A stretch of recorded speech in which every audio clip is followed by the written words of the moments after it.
Welcome, everyone, to the Commentary Podcast. I am your host, Pat Brennan. Today on the podcast, we are going to be continuing our classic cinema series with Roman Holiday. It was released in 1953. It is written by Dalton Trumbo and directed by William Wyler. The film stars Gregory Peck, Audrey Hepburn, and Eddie Albert. A bored and sheltered princess escapes her guardians and falls in love with an American newsman in Rome. Now, I'm going to be watching the 4K copy I have of Roman Holiday.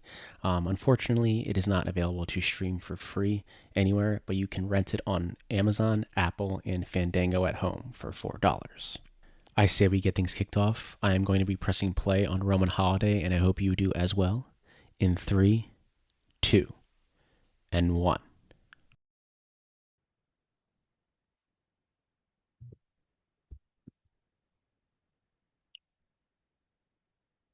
Hello, listeners.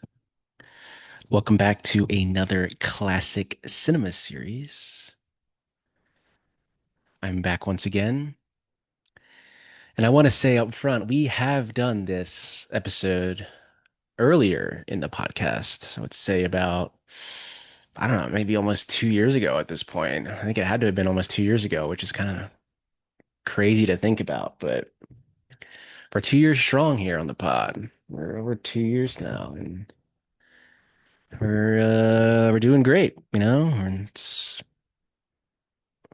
we're I think moving forward to some of those early episodes, I don't know, maybe we're gonna hit them again. I wanted to bring this episode or this film into the classic cinema series. It's just for those that know me, this is one of my favorite films ever made. It's in my top 10 of all time.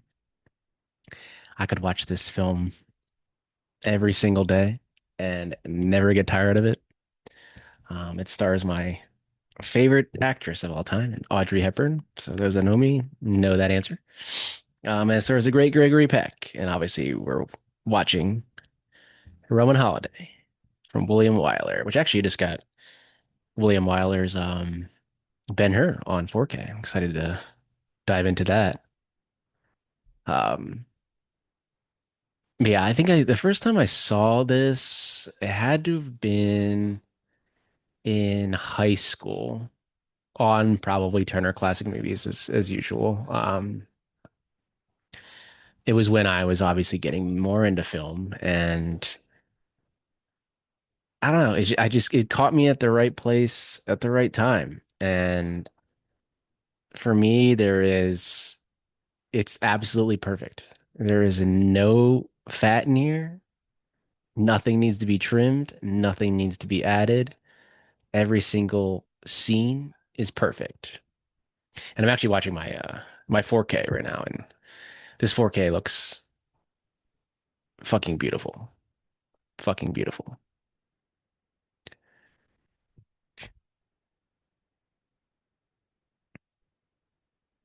I don't know if people know this. This isn't technically Audrey's first role. She had done some like I think some minor like TV work, I think in England, and I think she was in some roles here and there like on the side but didn't really have many lines, but this is basically her first role, and I think it does say introducing Audrey Hepburn in the beginning, and this is her first role she basically ever did that is like big, and she went on to win the Academy Award for Best Actress in a Leading Role, and rightfully so because she is my favorite actress of all time.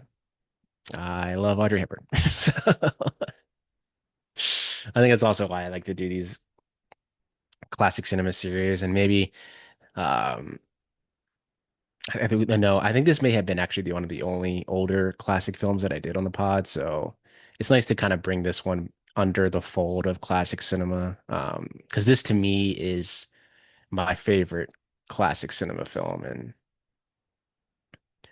I want it to be under the classic cinema brand now, and I wanted to revisit it because I could talk about this film all day. It is perfect. It is absolutely perfect.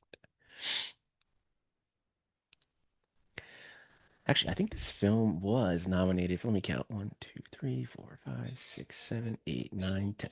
Nominated for 10 Academy Awards. It won three. Best actors for Audrey Hepburn. Best story for Dalton Trumbo, which at the time he was not credited because he was blacklisted. Um, he went on to, I think, if I don't know how many decades later, they eventually restored that and put his name under. And interesting that the the award was for best story, because there is a best screenplay nomination here. So the screenplay nomination, it's just I think it shows that like I think people forget that the Oscars had different categories back in the day. So, and even I'm sometimes surprised by the categories that they had. I'm not like I like the Academy Awards and I love we're gonna have some amazing Academy Awards episodes coming up, but I'm not well versed on the history of the Academy Awards and all of the categories they had.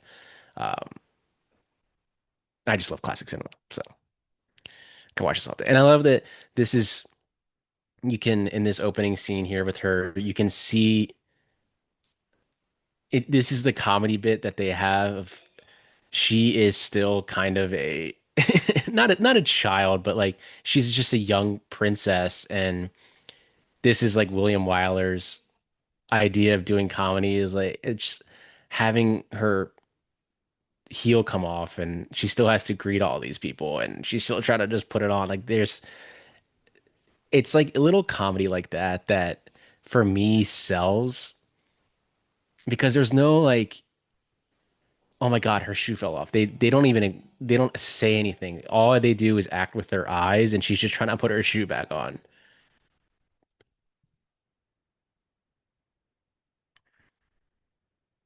See how he's acting with his eyes here. But I think it's trying to show that in their like eyes, she isn't mature enough yet to be like alone and I guess like stoic of this princess. She's still very much like a child in their eyes, but she isn't a child. She wants to be seen as a human. And that's the whole point of the story is she wants to be treated just like any other person, even though she's royalty. She wants to be treated like any other person. And she falls in love with the great Gregory Peck. I mean, who doesn't love Gregory Peck? I mean, come on. Who doesn't love Gregory Peck? But yeah, I would say of that Academy Award year, let me pull it up. Of the year, the Best Picture noms were From Here to Eternity, Julius Caesar, The Robe, Roman Holiday, and Shane. I mean, Shane, Great Western, Roman Holiday, favorite film of all time. Um, From Here to Eternity, it's a good film, but I think if you had to redo this, I think Roman Holiday has stayed over From Here to Eternity and in people's minds. I think if you redid this Academy Awards, I think Roman Holiday would probably win. I don't even think Gregory Peck wasn't nominated for Best Actor. No, he was not. William Holden won for Stalag 17. Yeah, Audrey did win for Roman Holiday. Actually, great four winners here. William Holden for Stalag 17, Audrey Hepburn for Roman Holiday, Frank Sinatra from Here to Eternity won Best Supporting Actor, and Donna Reed won Best Supporting Actress for From Here to Eternity. Here to Eternity won a lot that year. But fun fact, there was a Titanic film that came out that year, and it is called Titanic, and it won Best Writing for Story and Screenplay. So, fun fact, there's a few Titanic films out there. I don't know if people know that. A Night to Remember is another great one. But Eddie Albert also, who's in this, he was great in this. I'm actually surprised that Peck didn't get a nom for this. I mean, originally the Peck's character of Joe Bradley was supposed to be Cary Grant. But Cary Grant actually turned down the role um, because he said that he was too old to be opposite Audrey's character, and he thought that um, I think the audience wouldn't maybe not buy it, or he thought it was a little like I'm too old for her, which is kind of interesting saying that, especially in especially actors that date older actors that date younger people is what I'll say. Some actors that are older that date actors that are 20 something years old. I don't know if I'm going down a weird tangent here, but it's interesting that Cary Grant even said that I'm a little too old to play this role. Um, and then obviously they eventually went on to be in Charade, which is another one of my favorite films. Charade, Audrey and Cary.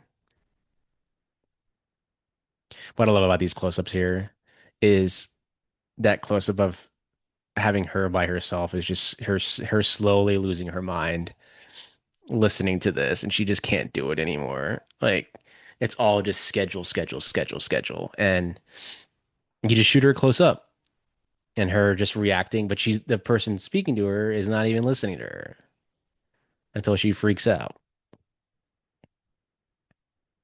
But I think what they do great with this costume design here, especially even her hair, is they make her seem so young and in their minds, she's so like this young princess, but she doesn't want to be this. She doesn't want to be this person. She wants to be her own person, but she can't because she is royalty. And I think like they use like a made up country. I don't think it's an actual like real country, but then you have the characters opposite of her in this scene. They're a lot older than her. Again, they're the authority figures. Her parents are nowhere to be found. They're the king and queen somewhere, but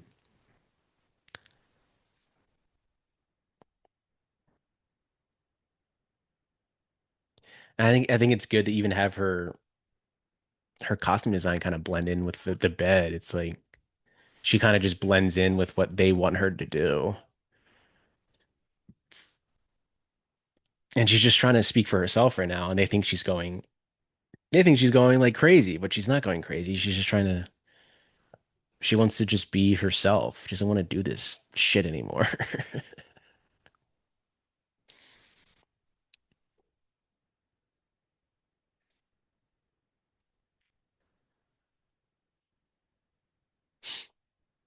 Wonder how many, in commentaries, how many people like, just curse like I do. I feel like I curse way too much.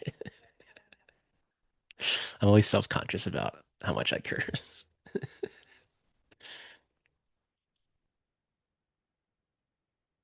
But for those listening to this, and for the amount of listeners we've gotten over the last few weeks, I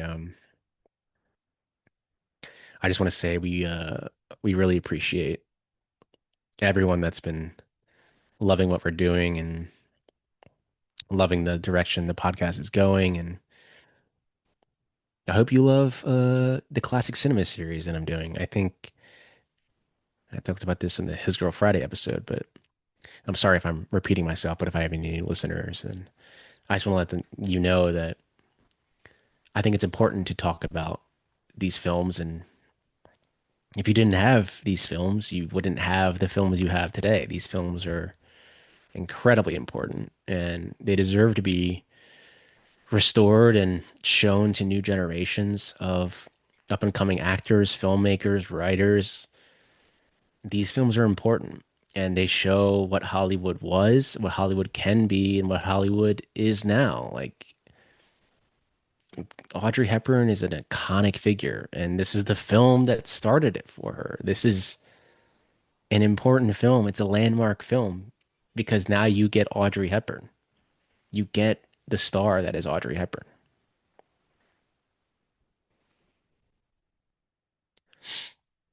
And I mean, I'll say this is my favorite Audrey Hepburn role because I'm biased, and this is one of my favorite films of all time. And so this is her best performance, and rightfully so. She won the Academy Award for it. So, and even this simple costume design works so well. She looks like she'd be someone just walking down the street, and that's what she wants to be. She wants to be someone walking down the street. They actually shot this in, I'm pretty sure they shot this entire film in Italy. Even all of the sets, they're all in Italy. Even like these sets of the palace, quote unquote. I'm not sure if what palace it is. But yeah, everything was shot in Italy, and I think it's the first. I don't know if it's the first Paramount or first Hollywood production to fully be shot in another country at the time. I love the shot of the running across the balcony. It's such a wide lens for like I think honestly it probably was they saw the architecture of the building and they just wanted to get that the architecture there. So I mean I love it wide. Look how it just looks so good. It looks so good. A really long wide there. You can use your shadows there and get that noir lighting, but it looks fucking amazing.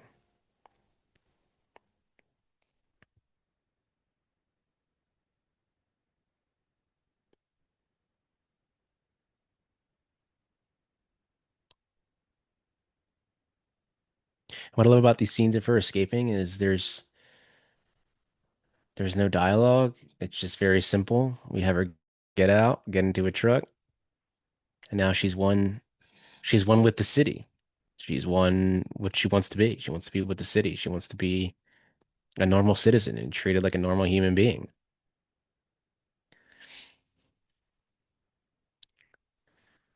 And we're almost I can remember like 15 minutes in here. We haven't even seen Gregory Peck yet, and he's like he was already a star at this point. And what I love about this story of Gregory Peck when he took this role is I think he found out. I actually love these shots here. Of you can clearly see that they were just going down the street and filming, and some of the people are just kind of looking at them. It's, but it's good because they probably had those shots and people were waving to them and filming. So it's like we could have Audrey wave, and it works. It works really well. But um, what I was going back to with Gregory Peck was that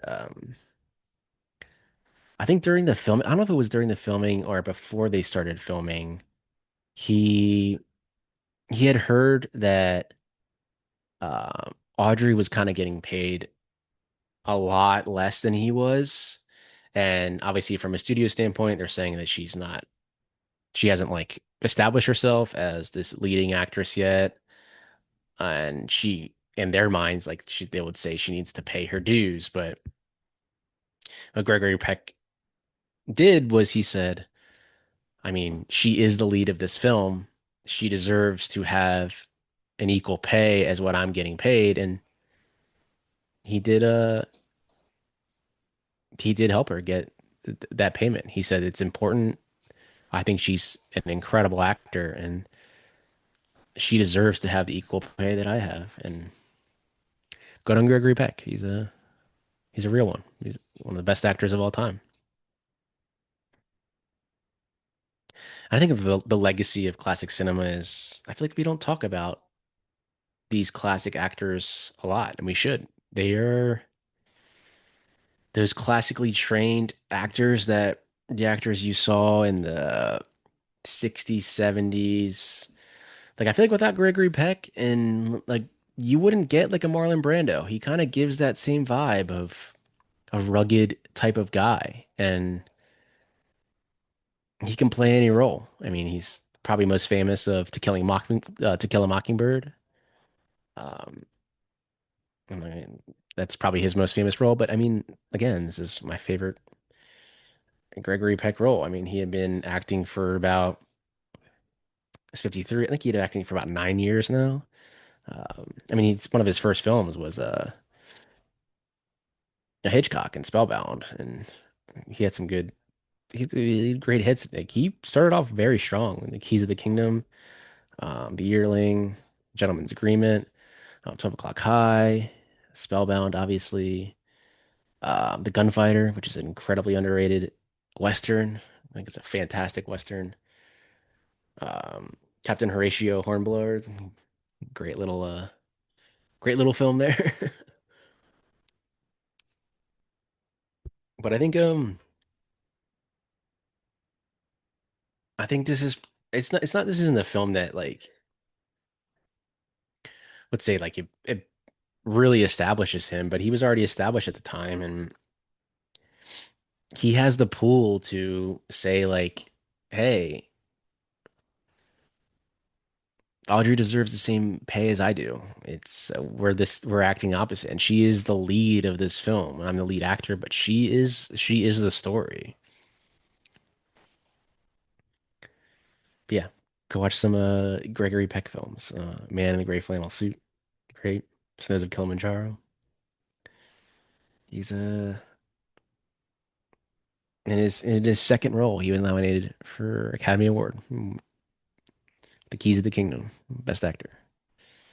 Um, I don't think he ever won. He did win an Academy Award, obviously for To Kill a Mockingbird, which we just talked about, but that's probably his most famous role. And obviously he's in Cape Fear, Guns of Navarone, On the Beach, Mirage. I mean, he was acting all the way up until,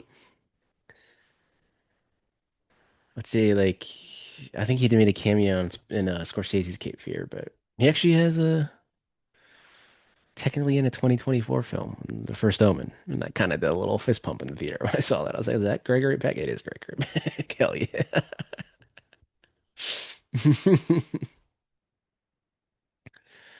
I think what these two have, though, is just incredible chemistry, and they both can command the screen where you're not looking at anything else but them. And they're shooting like right outside the Coliseum here, and your eyes aren't even on the Coliseum, they're on them. And I think that's just a testament of star power and at that time. It's you had these stars, and she obviously wasn't even a star yet, but for me, if I was watching this, I'd be like, who is this actor?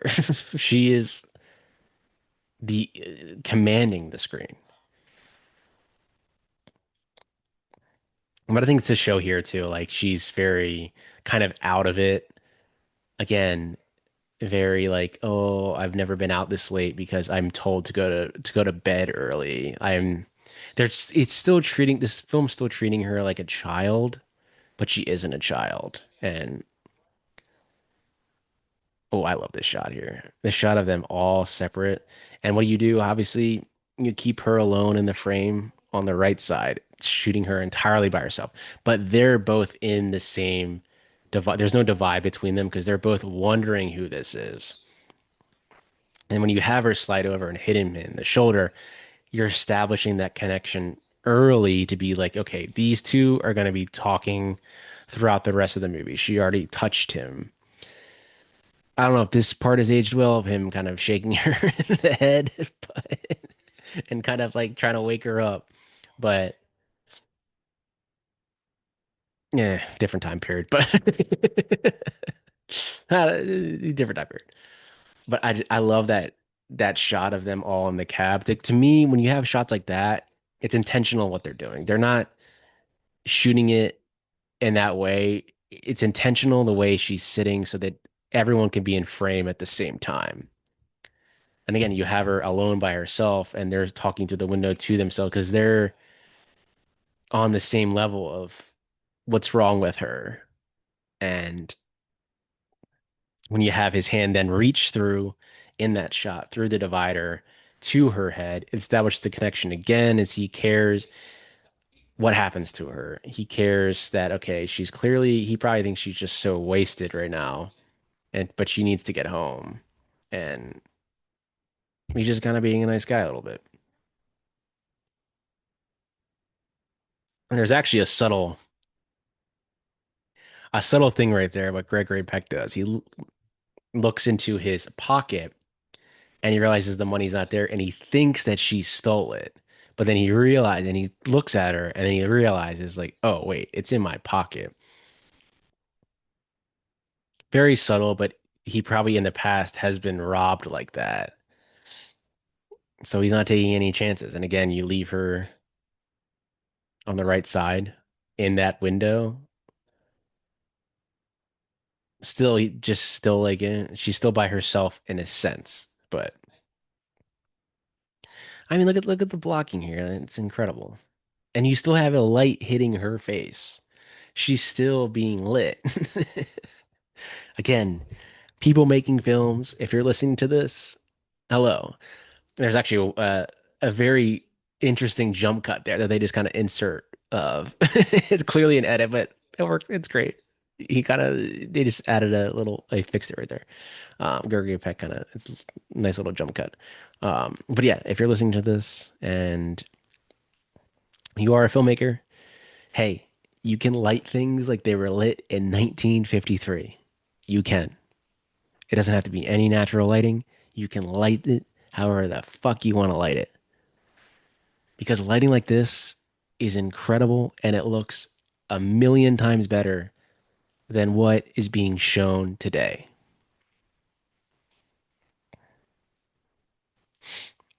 Here's a nice little comedy bit of her walking around the stairs.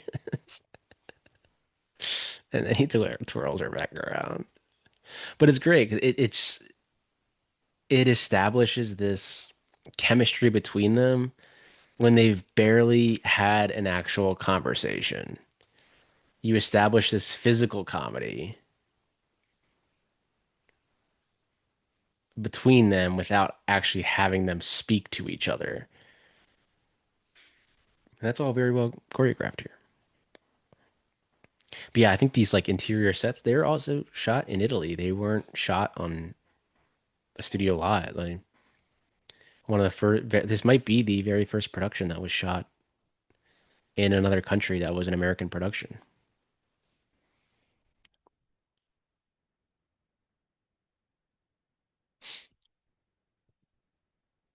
And what I love about this is Gregory Peck is just his character is just making sure that she's okay. Like he doesn't want her to go home alone. He thinks she's just very drunk and he just wants to make sure she's safe. It's a nice little add to the character. It's just this small little sense of caring, even though he doesn't know who she is.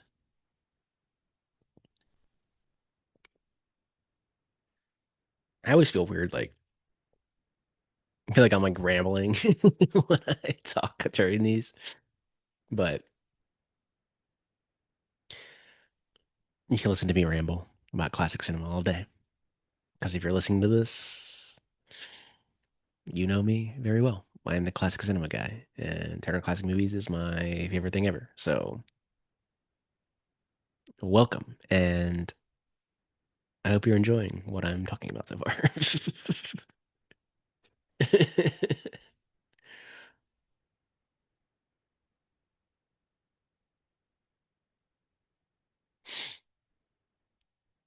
I think even just them standing next to each other just shows how good of chemistry that they have.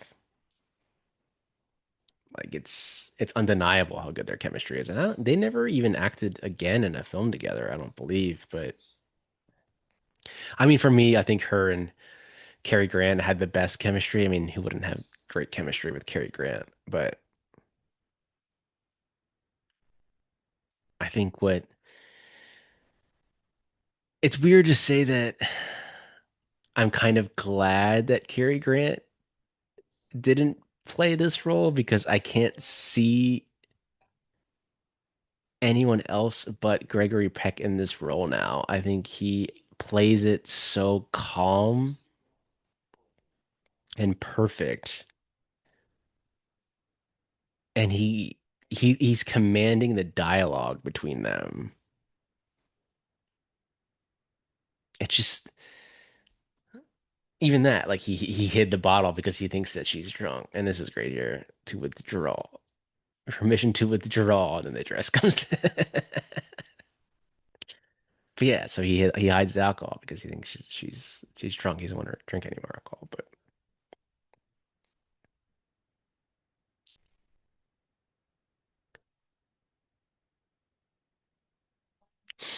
and now they have to establish that if she's missing, or they're gonna say that she's sick. So I mean, we know this movie came out in 1953. Sorry for the spoilers. They're gonna say that she's sick and she's taken out. But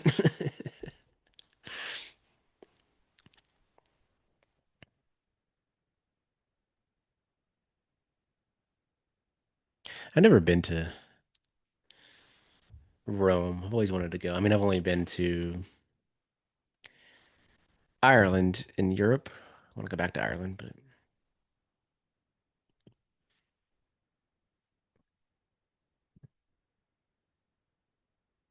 this is great. Trying to see a show wake up. Well, he's a pretty heavy sleeper for someone that's not even drunk.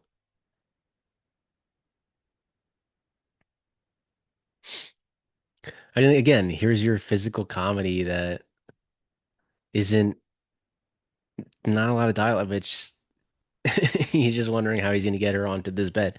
And again, there's no stunt double here. What did they do? Nowadays, this would be a stunt double when he when he throws her down.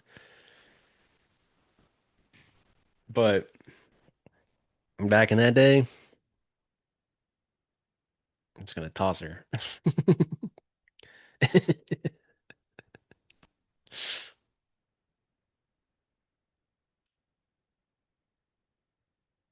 Which is funny because he technically he did put her to bed. That's what she does every night, and he just moved her to the other side. But again, you have his character sleep at her feet on the other side, so establishing that he isn't a he isn't a creepy man, is what I'll say. He isn't a creepy man. He's making sure she's okay. They both slept until noon. Haven't done that in college or since college. Not in college. Obviously did it in college, but I haven't done that since college. Sleeping until noon. Now I'd be sleeping the entire friggin' day away.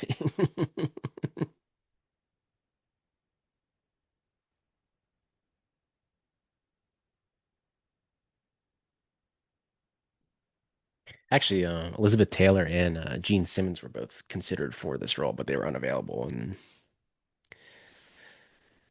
I think Audrey, I don't know if she did the screen test in Rome or she it was tested and then sent to Weiler while he was in Rome. But I think once she sent or once they saw her screen test, the people at Paramount were like, you need to cast this person immediately.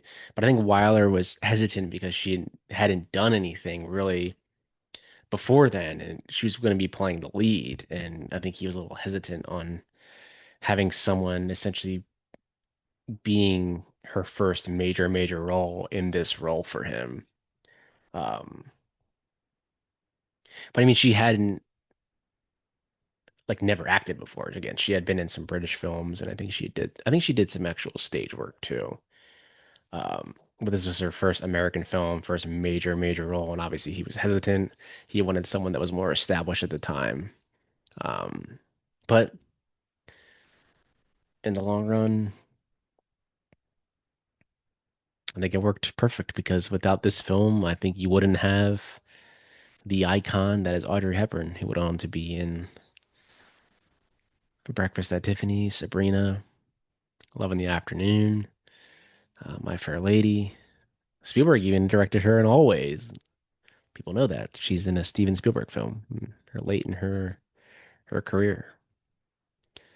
But then obviously, yeah, Charade, like you wouldn't have those films if you didn't have this. So I'm very glad that they saw that screen test and they told William Wyler, I think you need to cast this person in this role because now we get Audrey Hepburn because of that.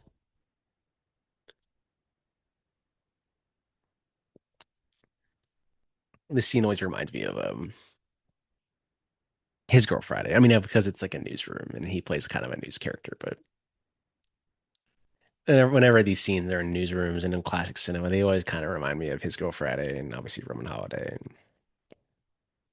But I think it reminds me of His Girl Fridays because they're kind of doing this banter of kind of lying to each other, and that's kind of what the very first scene in His Girl Friday is of lying to each other and trying to enhance a lie. And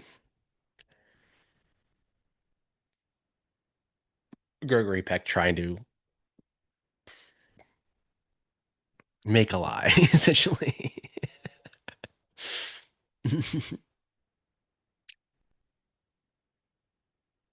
If you're listening to this, please also reach out to me and let me know if you want to see any other classic films for me to cover on this series. I mean, there's a lot. I have a list of ones I definitely want to hit pretty early on, but if you're looking for anything that you love that is maybe a lesser known film or a film that you think isn't talked about enough, uh, please let me know and I will maybe hit it on the podcast. I have a lot of classic cinema in my film library, so I could talk about this stuff all day. I could talk about it all day. And for those that know me, know that I talk about it all day. So they know that I do. And I have a poster of this film in my living room, and it will be a poster that I will take everywhere with me because it is one of my favorite films of all time, and I'll always cherish this film a lot. And obviously now he realizes that, hey, wait a minute, this person is literally sleeping in my apartment. Oh shit. He has the story now. The story is her.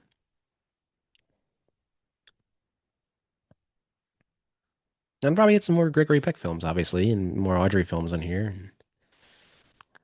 I think it's going to be a great series. This is something again I've always wanted to do, and I'm glad we're a few episodes in on this. And I know classic cinema can be kind of daunting for people because they feel like they need to catch up, and maybe they just want to watch stuff that's new, and that's fine. But I think watching these films, especially, again, I said it earlier in the episode, I said it during His Girl Friday, they're important. They establish what cinema was, what cinema will become at the time, and people forget that movies are just over 100 years old. It's still a new art form, and it's going to be going for hopefully a long, long, long, long time. But the films that were made in the past deserve to be recognized and remembered and restored for new generations to come, for them to discover it. And that's what I'm hoping to do here is hopefully there's someone that has never seen this film that is watching it right now with me. I'm sorry if I'm spoiling things, but I'm hoping that you're discovering the love of classic cinema that maybe you didn't know you had. And now when you're watching more of these, you're loving exactly what I love about them. You love just not simple, but how perfect they are. And these are perfect films for me.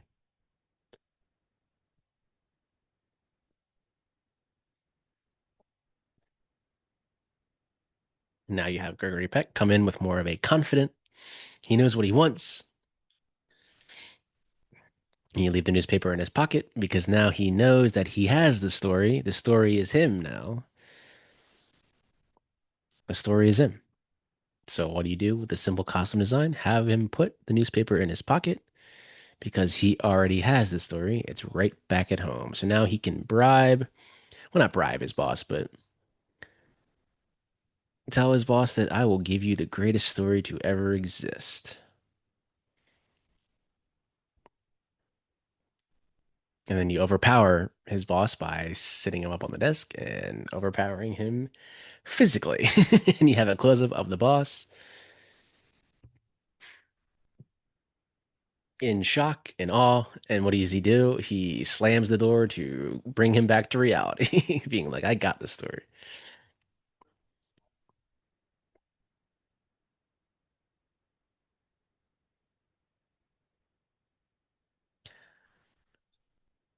In this film, obviously, it opened up to great critical success. I don't, it was never like a bomb or anything. And I think what people appreciated about it was like kind of the slapstick humor, but also consider it one of the most romantic films of all time. There is a romance here that is unmatched for me. I think it's a perfect film that deals with romance. And spoiler for those listening, they do not end up together at the end, but there is a reason why they will never be together, and it's acknowledged between them why that is. And again, I'm sorry if I'm spoiling it, but the movie came out like 70 years ago, so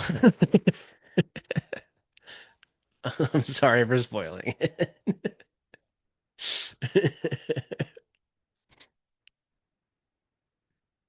And I think what the critics loved also about this film is that they actually used landmarks in Rome. They actually went to shoot there and shot the whole thing there, and it wasn't a fake backdrop. They were actually shooting on location. I love that he told him to literally man guard the door, and he's literally guarding the door like he probably did in past the war that he was in.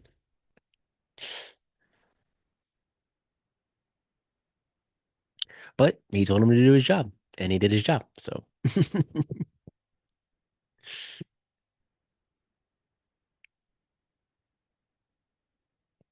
I love about this courtyard scene is he has that same like wide shot that he uses the entire time. He doesn't really ever go around the courtyard. He just kind of shoots more close up. He just keeps kind of the same angle because you don't need to see the other areas of the courtyard. You establish that the most important thing in that courtyard is that door. We don't need to see anything else in that courtyard.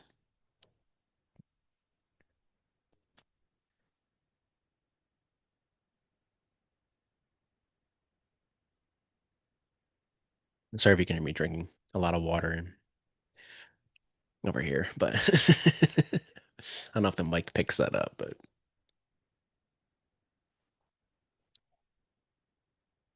gotta drink your water. Gotta hydrate. Gotta hydrate when watching classic cinema. Gotta hydrate. The film actually premiered at the Venice Film Festival. Yes, if you're listening to this, Venice Film Festival was still around in 1953. It was like 14 or 15 years going on at that time. Then it opened at Radio City Music Hall in 19 or August 27th, 1953. It grossed $165,000 in the first week. It was actually the second most popular film in the box office, behind From Here to Eternity, which would then go on to win Best Picture of the Year. So these two were probably kind of the most popular films this year.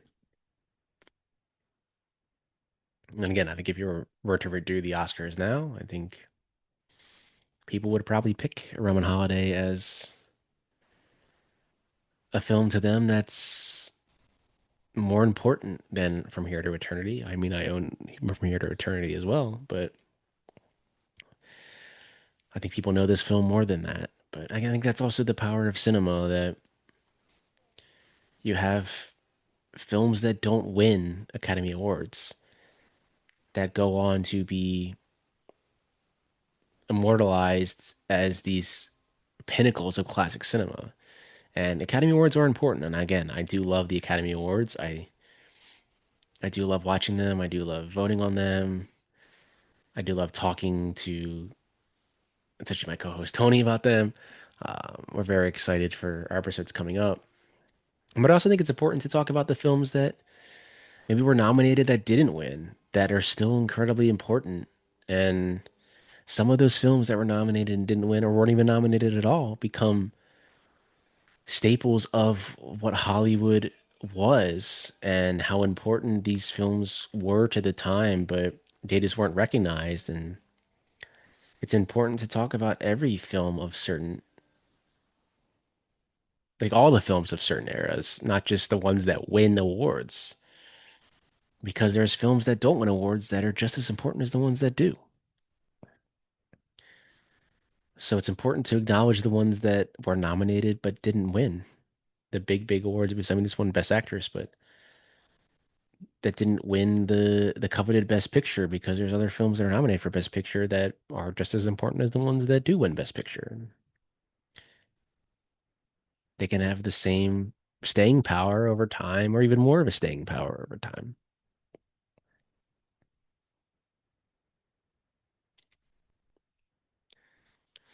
They actually thought about making a sequel to this because of how popular it became and how great of chemistry they had, um, and I think they both were approached, and I think they said they probably would do it depending on a script. But I don't think anything ever happened. I think they never really came up with an idea, and I'm glad they didn't because I don't know if a Roman Holiday 2 would have been great, honestly.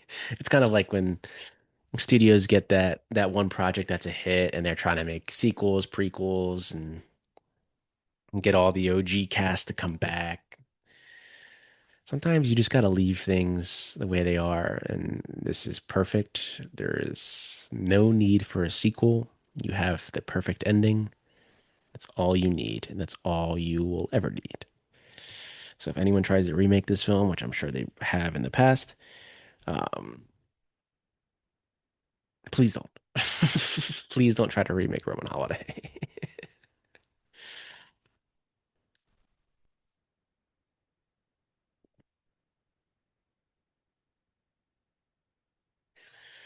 The drug she took has finally worn off after 24 hours almost. And there you go. Here's your close up that you had earlier, but now it's a different reaction close up of, wait a minute, who are you?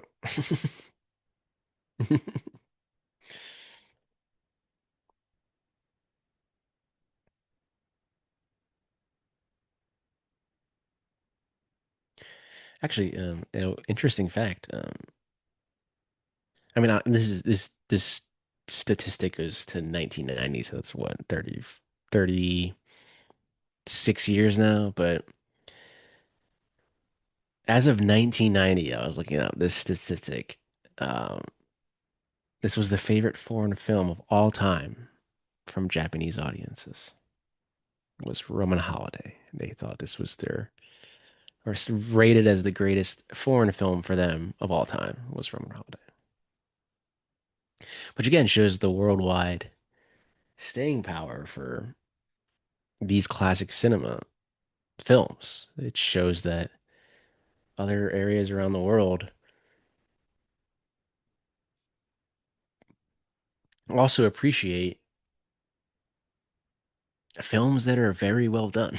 I guess I'll say.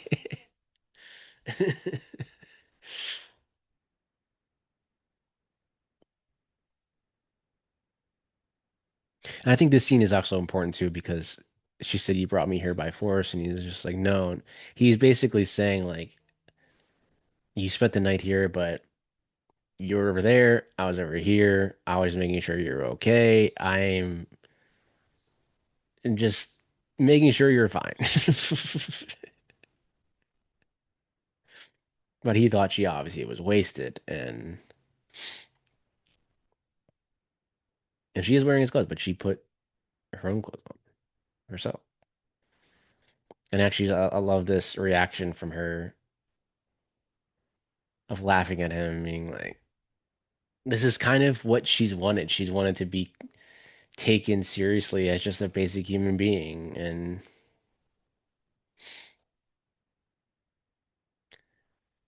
but again, there's still slight hesitation when you may sit down. He sits down on the bed with her and she pulls her legs up, and you cut back to the close up of both of them. She's still reserved, and you shoot her alone again there, reserved in who she's talking to. She's a little more comfortable, but again, she doesn't know who this person is. So she's gonna pull her legs up, and you're gonna shoot her close up because she gets she's a little nervous still.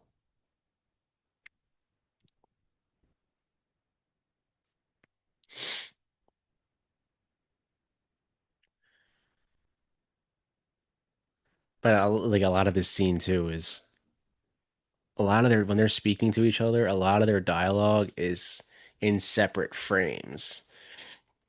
You're not you've already established the connection of their chemistry, but they've never really spoken to each other yet without her being essentially drunk from the shot she had. And this is their real first interaction. And she doesn't really know how to act.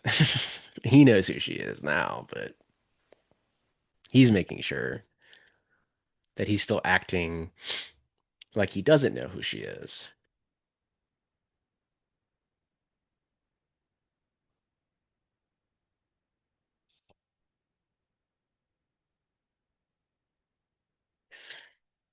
I just love that they use actual locations in Italy for this. It just makes it like it makes it fucking amazing. Perfect.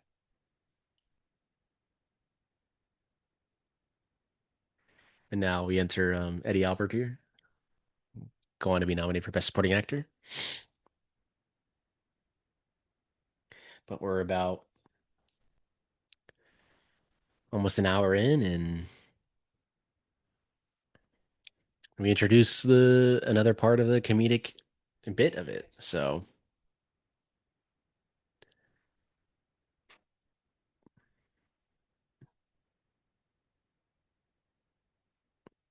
I'm always curious to see any listeners that if they are watching these films for the first time, what drew you to watching them? Was it just because I chose this episode to, or this film to do for the episode, or maybe you had recently seen it and you're really excited that I was going to be doing this episode? Um, yeah, let me know in the reach out and let me know if or this is a film you'd always wanted to see and you're listening to the commentary track while watching it. And if you do love classic cinema, please also let me know. I think the classic cinema is very important, and if you think so too, then I love you because it is important.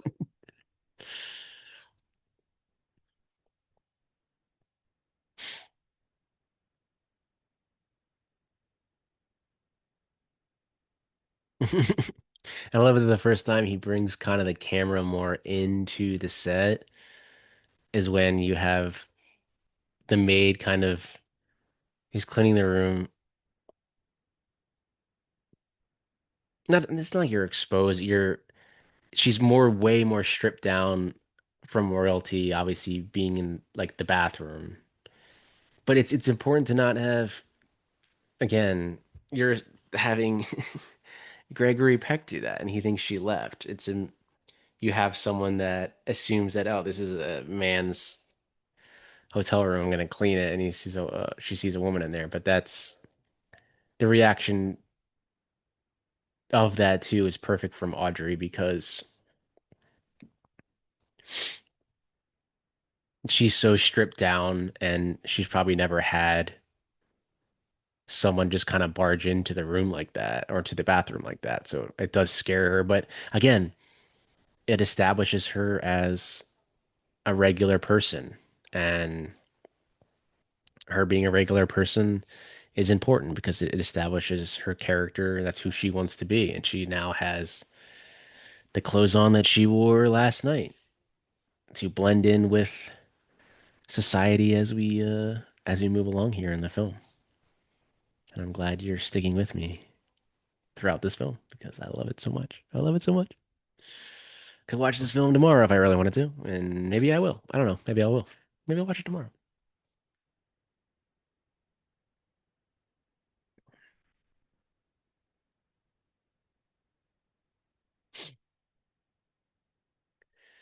Ah, just as these locations here. I mean, you gotta pan up. You gotta pan up to see more location.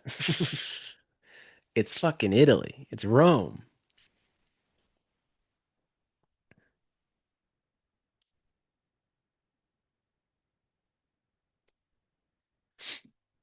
Actually, when they wanted to shoot in um, Rome, the Italian ministry basically kind of denied them shooting there because they thought it would degrade Italians.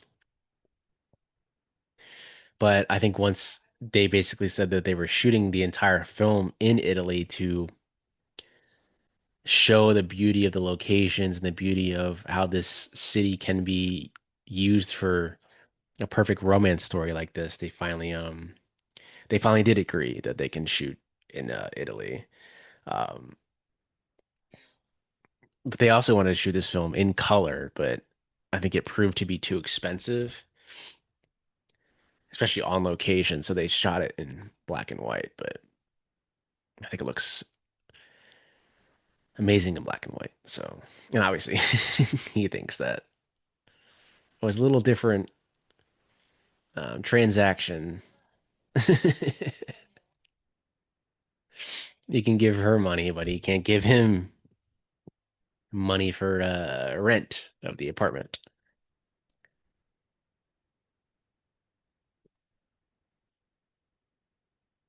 What I love about this is now you can have her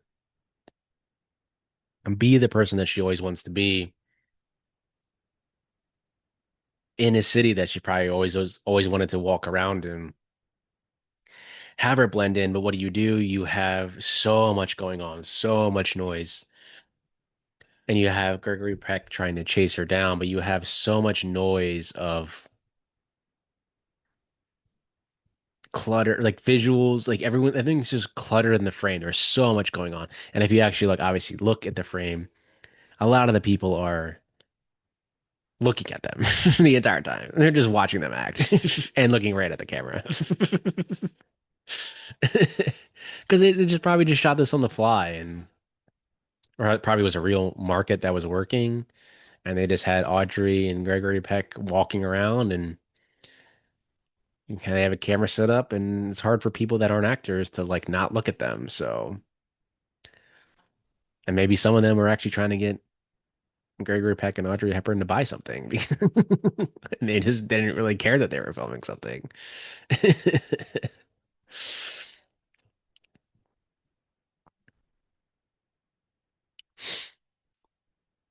And what I love about it too, it's with this scene too, is like Audrey is now by herself and she's becoming more independent. She can buy things on her own.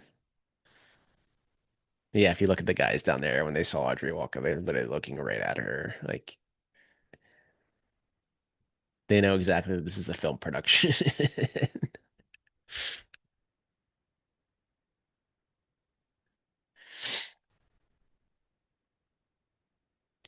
Maybe a little Breakfast at Tiffany's may have stolen this little scene here and the opening. Maybe I don't know. Maybe the nod in Breakfast at Tiffany's is a nod to a Roman holiday. Looking in the window dressings. I don't know. I don't know. I don't know.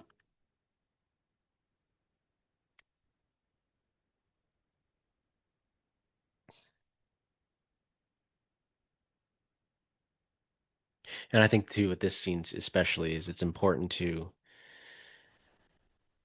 have her cut her, and she actually did cut her hair. Have her cut her hair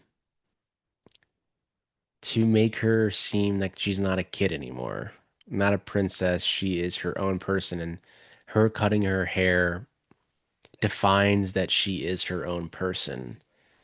And when she establishes this new haircut, which became an iconic haircut, people wanted to have that haircut because of Audrey Hepburn and Roman Holiday. But it shows that she can be her own person. And the moment she gets this haircut is the moment she completely becomes a different character. She's more direct and confident. And I think that's what exactly what you need in scenes like this. And you have the hairdresser basically saying, "You sure you want to do this?" And he's kind of like angrily cutting it like off when he says like off. But she's confident enough to know. that I want this done. I want this haircut done because this old hair resembles the old me, and now I can be my own person. And right here in this moment, she realizes like maybe she did make a mistake, but he realizes that, wait a minute, I can do something with this. And we're gonna get very iconic Audrey Hepburn look and hair. This is a little weird. Hey, let me see that camera. Can I steal it from you?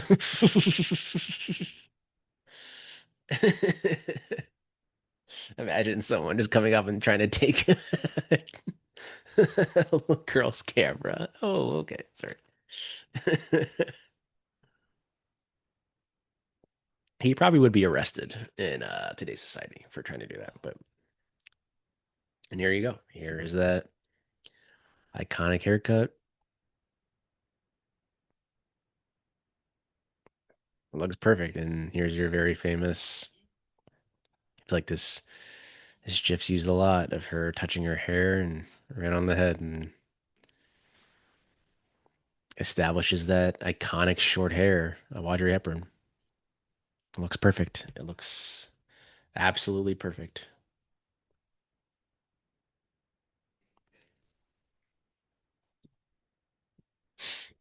And I love that now that he has this look of um this haircut that he gave her, he actually asked her out. And he's like, wait a minute, I want to ask you out.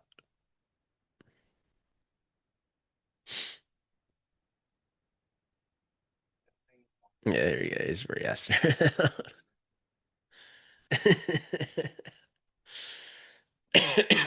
Excuse me. But I think she's never, again, and you have like a close up of,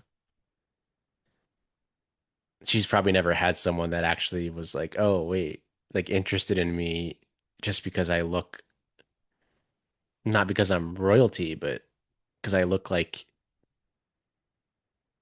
because I am beautiful. And she is beautiful, obviously. But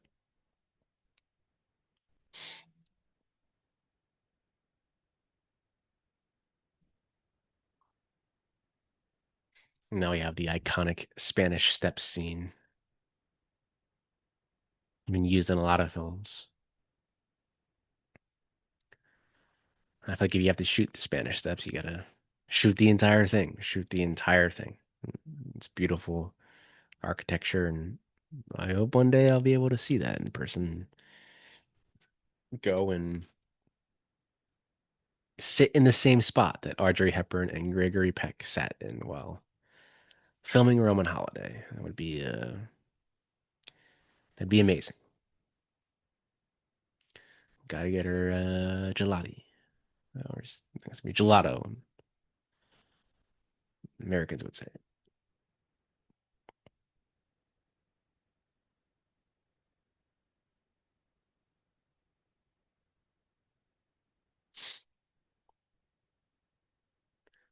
What I love about this scene is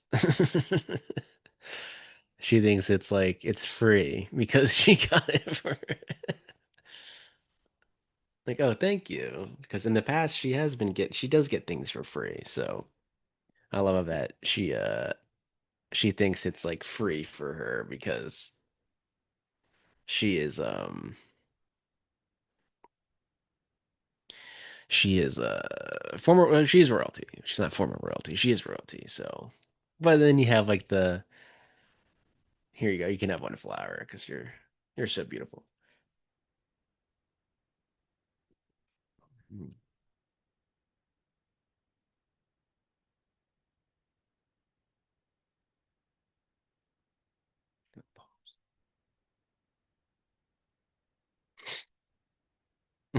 Yeah, obviously, yeah. I mean, he's been chasing her for like 10 minutes, like like what, about an hour now? And I was like, oh, hey, didn't see you there. Classic. I mean, I'd follow Audrey Hepburn.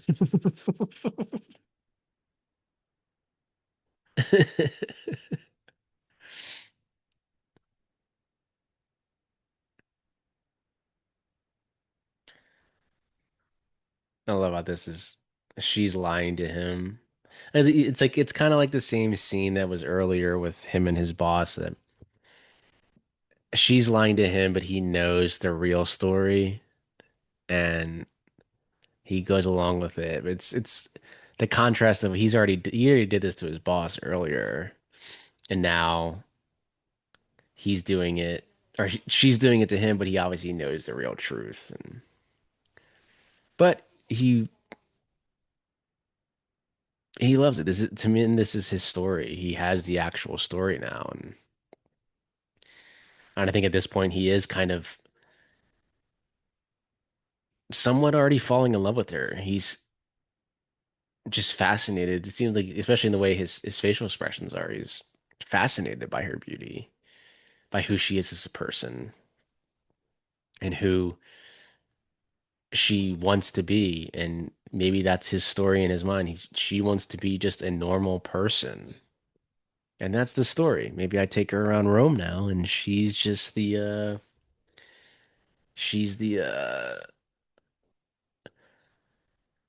person that she's always wanted to be. That's just a normal person.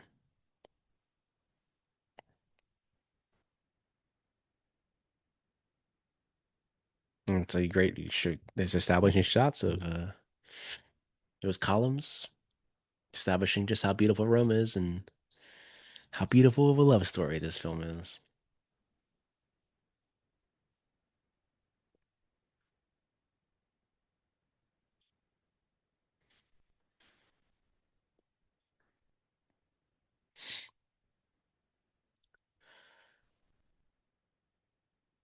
Well, she probably never even had alcohol, maybe champagne, but yeah, she's had champagne film. She probably never like has the luxury, even though she's royalty, she doesn't have the quote unquote luxury of ordering champagne at lunch. I want to go to the market and order champagne at lunch. That's exactly what I want to do. And she can do that.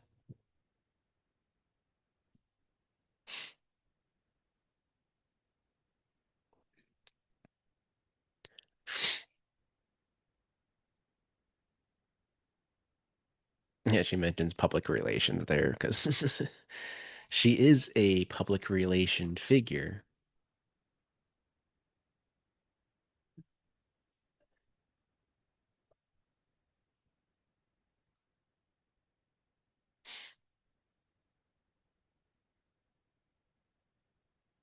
I actually love when these older films when they poured wine. It was just kind of in a glass like that. It wasn't an actual like wine glass. It's like here's just a glass like this. Another famous gif here. I love this, and she blows that. And again, that little her blowing the straw out is her kind of being that young princess still. She's still like that young person that has always grown up behind closed doors, and she kind of has those not childish behaviors, but behaviors that make her seem like she's not this royal queen. She still can be like playful in that way. And here's your great comedic bit with Peck and Albert of Albert's like, hey, you kind of look exactly like the queen or the princess that is quote unquote sick. And you have Peck basically kicking him throughout the whole scene. And then you have establish Albert as the girls that walk by. Like he's kind of like I guess he'd be like a womanizer. He's a guy that has been um has been in this known in this area to maybe have a lot of girlfriends, I guess I would say. Has a lot of girlfriends. But yeah, see like how the wine is poured in like a actual glass here.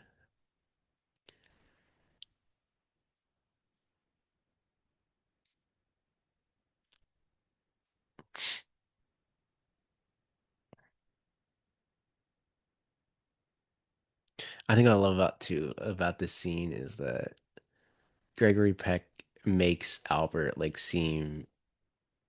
character seem very like sloppy and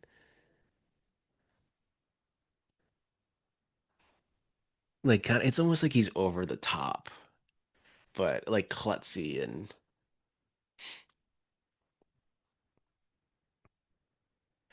but I think it's important for him to do this for his character to be like, okay, I need to talk to you over here because you're just like kind of so sloppy right now. You're like a sloppy drunk. How many drinks have you had already today? But now obviously he's gonna tell him like, hey, listen, you're the photographer and we're gonna have the most amazing story.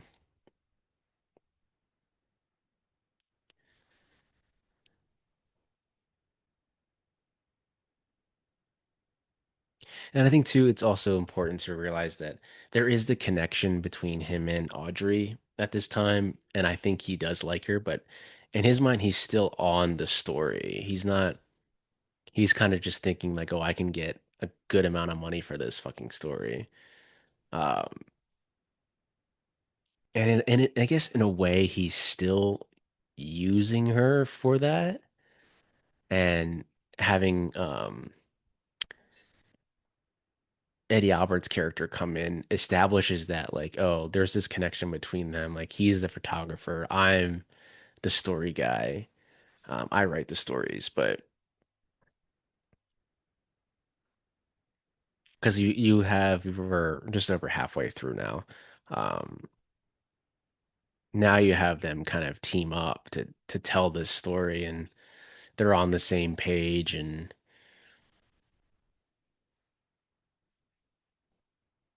now we can now we can get the full story. Now we can get the story that we want. And now we have the scene's a lot more calmer. The camera has shifted to an entirely new position. It's more perfectly framed, and now we can establish the immediate takes the photo of the camera. Now we can establish that this is going to be a great story, but we can subtly write this story and take photos as we go along. And now we get into the heart of the film. This is the heart of what this film is.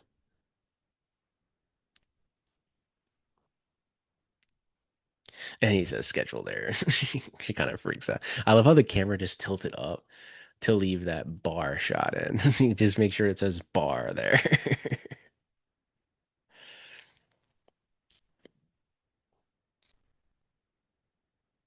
Again, then you have uh more girls come up to Eddie Albert's character. Just to be like, look how many girlfriends is this guy. But again, to them, this is the most important story that's they'll ever get. And I feel like they did this same exact scene in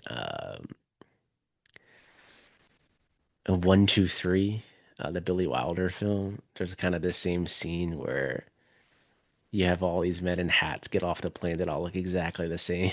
I feel like it's the kind of the same exact scene.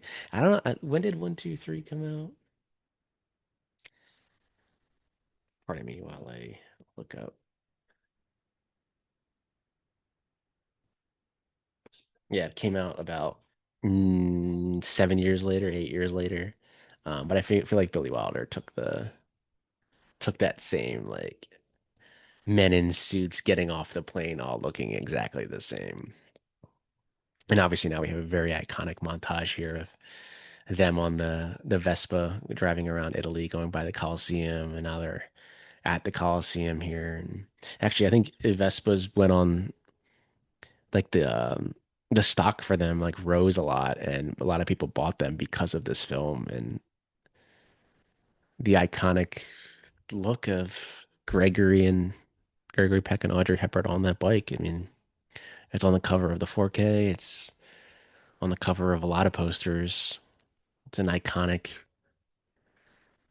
image from this film, and you have the Coliseum here, the actual Coliseum, and they shot it there. And again, it's important to have those actual locations, especially for classic cinema. Classic cinema used a lot of sets, and you're actually shooting this on location.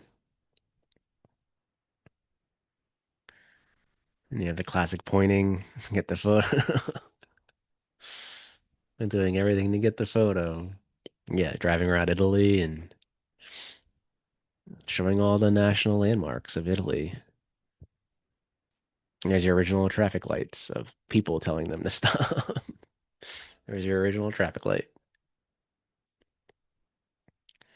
But yeah, that Audrey look of the hair, the ribbon on, it was like a ribbon or like it's like a scarf. I guess it would be a scarf, not a ribbon, but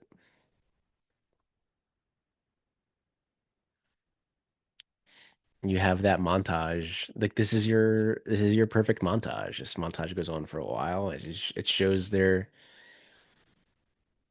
again, she's having fun, and now you switch the roles of them on the Vespa. She's having fun, and he's having fun.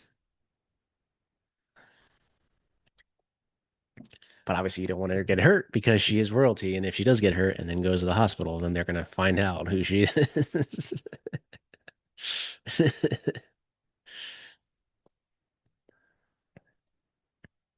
And this production going to Italy and being very successful and American production there, it then caused a lot of productions, maybe studios at the time, to be like, okay, well, if Paramount's doing it, why can't we do it? Why can't we go to Rome? Why can't we go to London? Why can't we go to Paris to shoot these films?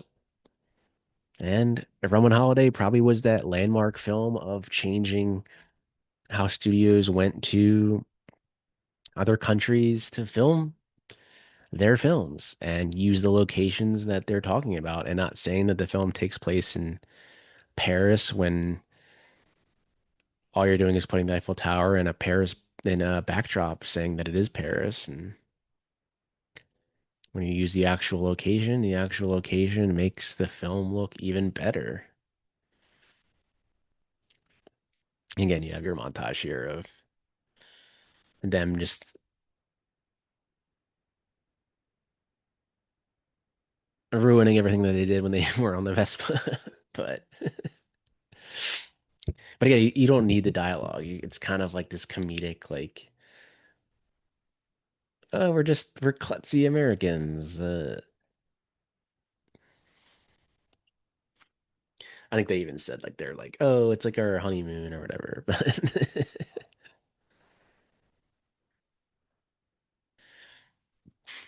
we're the press. We're shooting stuff. It's like just like a love piece. And something that I love about this is like, oh, we're the press. So it's like the press, we're gonna be, oh, we're famous now because these are the press. They take photos and we're gonna be famous in papers now. I don't know if that guy would nowadays be kissing Audrey Hepburn on the lips, but I'm sure that was improv. But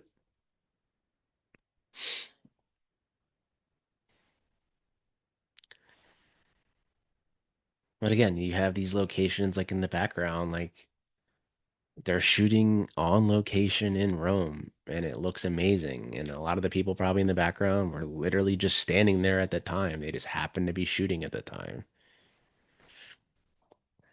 And this is probably one of the most famous scenes from this film, of her putting her hand in,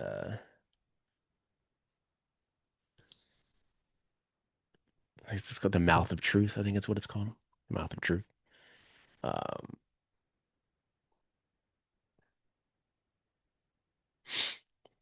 And this scene is probably most famous because Gregory Peck actually did scare Audrey Hepburn because it's the tale of you put your hand in there and if um if you're a liar and you put your hand in the mouth, it'll bite your hand off. But it is like he is lying to her. He knows who she is.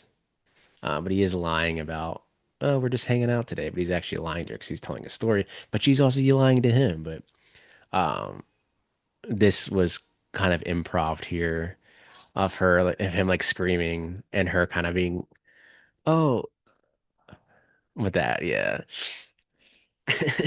So that was like an honest reaction of um, him pretending that he actually got bitten. His hand was bitten off, and she was an actual reaction to Gregory Peck. But I think it establishes, and then he like screams there. It establishes that they not only had a connection while filming, but offset, they had a connection of they really did care for each other and they really did care for what they were making in this film and the chemistry that they had. And I think it's important to also have those connections outside of filmmaking. I mean, I have a photo of them on my wall right next to this TV that I'm watching on of them on set playing like cards and kind of just like hanging out on set while they're probably setting up a shot. And I think the photo is perfect. They're both smiling in it and it just shows, and they're wearing these same exact outfits. It shows that there was a connection on set that they really did care for each other in a family type of way. And that's important to have with films like this. It's important to have you're telling a love story in a sense, and you want the people that are starring in your movie to actually care for each other. And I'm glad that these two had that connection and they actually did care for each other a lot, just as human beings. And this is like a wall of love here, and bringing her to the wall of love will establish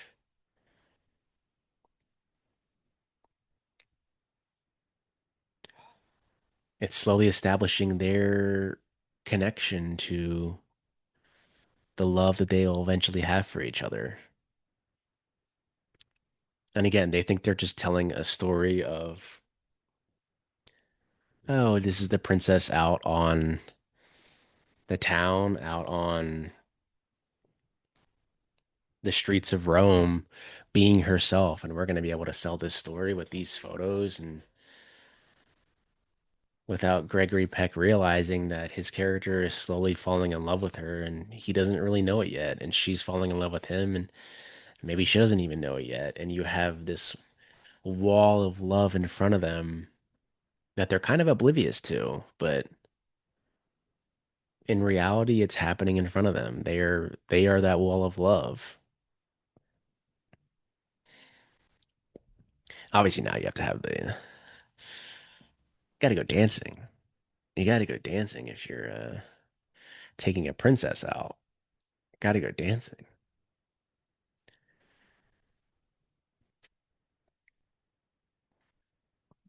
And I think you have a shot there of him looking at her. And she's probably never been out dancing before like this. She's been dancing in ballrooms and the dancing the way that her society and her class tells her to. You have to dance perfectly in these ballrooms, and this is the type of dancing that maybe she wants to do. She wants to go down to the docks in Rome to dance and express herself the way she wants to be. She wants to express herself of who she really is, and who she really is what we're seeing on screen right now. And I love how the people that are trying to find her are not obvious at all, wearing suits and hats like that, that they're literally looking for her. That, hey, we're like the government from the town and country that you are from, and you need to come with us right now. But yeah, it's like taking her here establishes their connection. And I think then you're shooting this tight close up here. I think this is the shot when Gregory Peck realizes that he is actually in love with her and she's in love with him, and you leave it that close up. And I think he realizes that there's more to this story here, and they have that this kind of awkward, not awkward, but when they release from each other, I think they realize that they do like each other. But it's almost like I don't think anything can be done from it. It's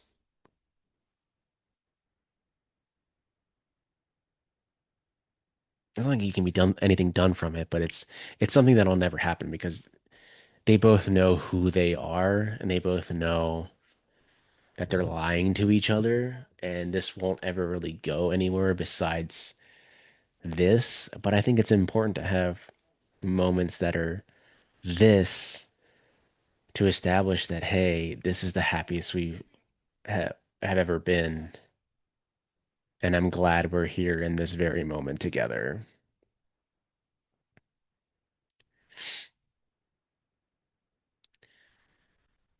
She doesn't. She honestly forgot that that was the guy that cut her hair for a second.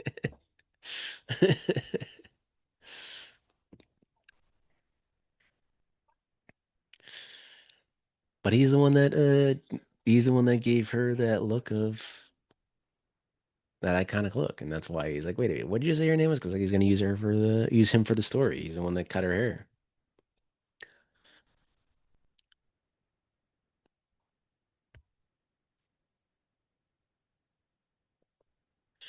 But now Gregory Peck is a little intrigued of now they have more to the story that he has the guy that cut her hair. So he's falling in love with her, but it's still in his mind, it's the story is important and he needs to get the story and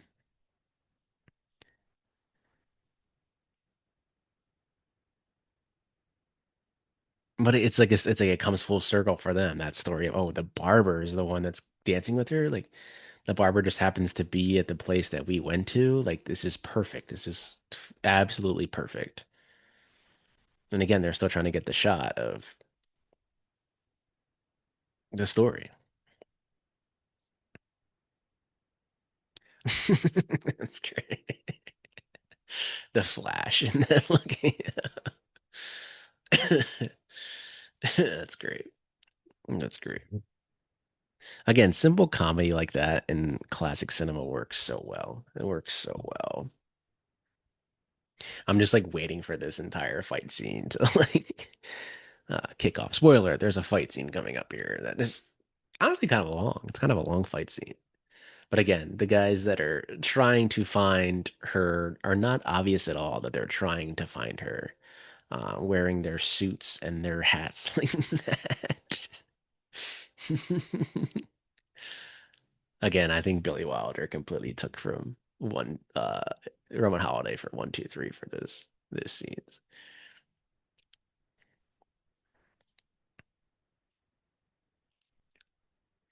But again, here you go. Here's the hairdresser is even giving her another style of her hair.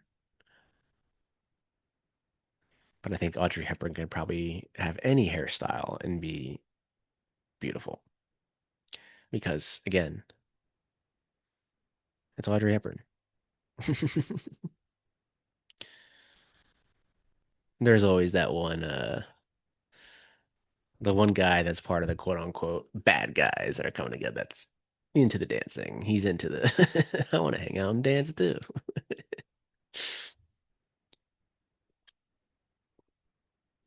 No, here you go. You have the person approach that is like, hey, I know exactly who you are, and we're gonna be leaving right now.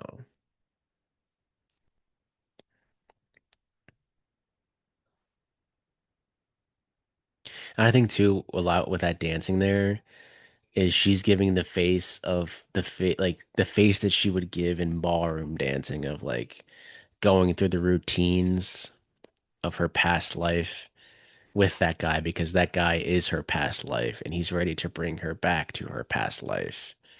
So now we have the fight scene about to start here. And it's a pretty like a lot of extras in this scene fighting.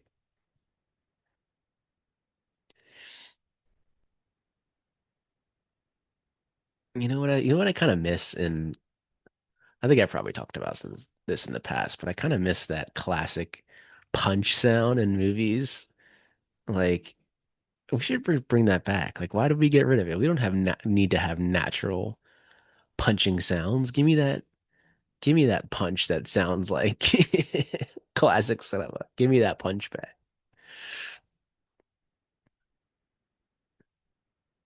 Again, you have the comedic beat of the band egging the fighting on because they love it. And then you have an iconic part here with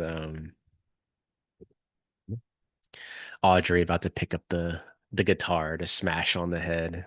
Very iconic. And then they get the photo of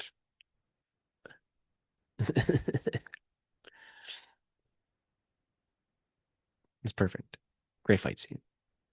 Great. They should make more fight scenes like that. We don't need John Wick style fight scenes. We need a Roman Holiday style fight scenes. That's what we really need. That's what's missing from classic cinema. Not classic, missing from today's cinema. You need that classic cinema fight. Or you need shadows like that of them running along the dock. You need things like that.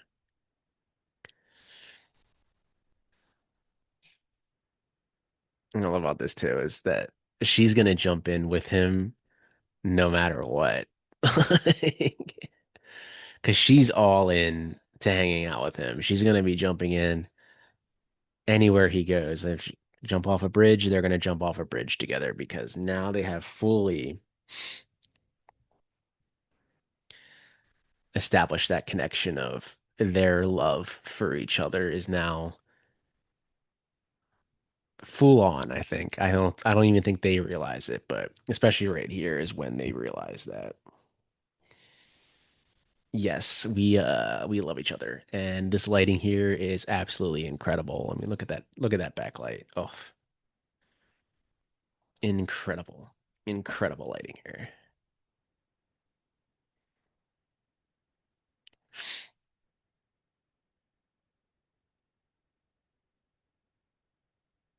And it's great to see like you're great back there and like you're good at establishing who you like thinking on your feet. And he went for it. He went for the kiss because he feels the connection they both do.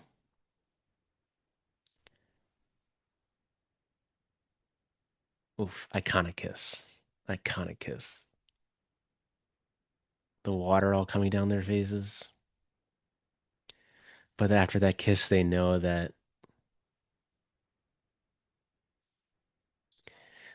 this will never go anywhere. But they know that they have that connection. They know that they're in love with each other. And it's only been not even 20, it's been 24 hours, but they know that they're in love with each other. And that's what I love about classic cinema. Is you have love stories that last like 24 hours. Like literally it's like, oh, they're in love already. And what's great about it is you buy it. You buy that they're already in love with each other because their chemistry on screen is impeccable. It's some of the best chemistry you'll ever see in film. And now she's more confident being in the room with him. She's more confident in their relationship. And she's not embarrassed to be dressed down in a sense in front of him because she is in love with him. And now they're so much more calm and comfortable with each other. Like, even though they're being shot separate in this scene, and I think Weiler is establishing that they're being shot separate, is that this connection is ending. Not the connection between them, but the relationship will end because there's no way that this can last. So, what you're going to do in this scene is they can't keep, like, take their eyes off of each other. But in their mind, they will always be in love with each other because of what they just went through throughout this day. They know that they're in love with each other. And then obviously reality is brought back to them that the princess is quote unquote sick, but obviously they know that the princess is just missing, but obviously the world thinks that she's sick, so her country is very concerned, and then she realizes that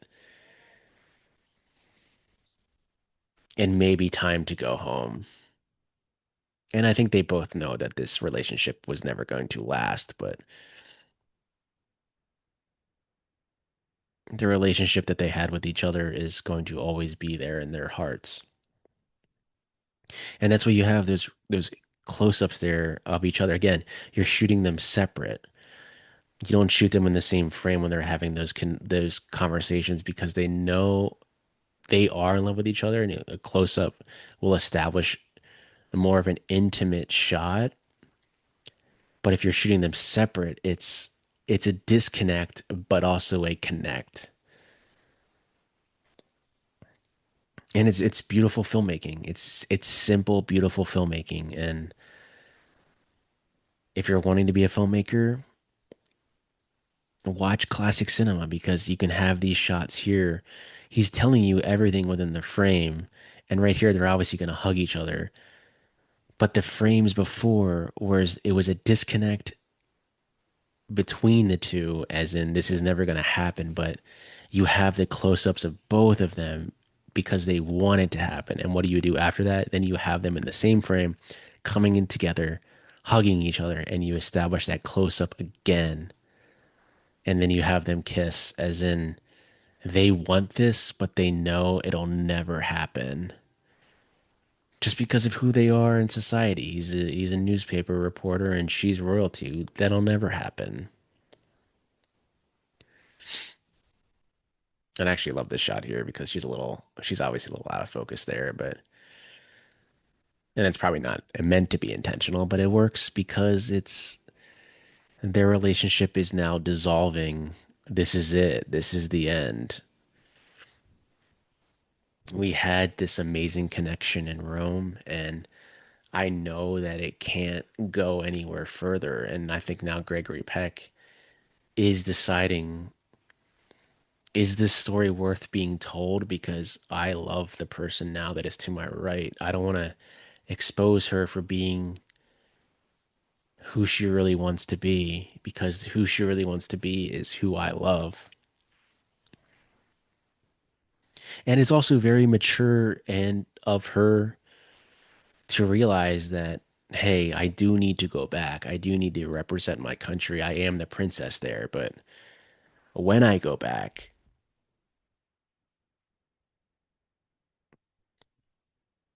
I'm going to be a different person. I'm going to be a person that I've always wanted to be. And me going around Rome during this entire time made me who I am now. And this is who I've always wanted to be. And Gregory Peck's character is the one that showed her that. He's the one that showed her that there is a different type of love out there that's not just family love. And she's probably never felt it before, but she did feel it with him. And he's obviously felt it with her. And he even realizes that there's more to stories than just facts and what you need. You can have a connection within a story that goes beyond the story. And once you have that, once you find that, I guess I should say, once you find that, you then know that this is something that is incredibly special and important.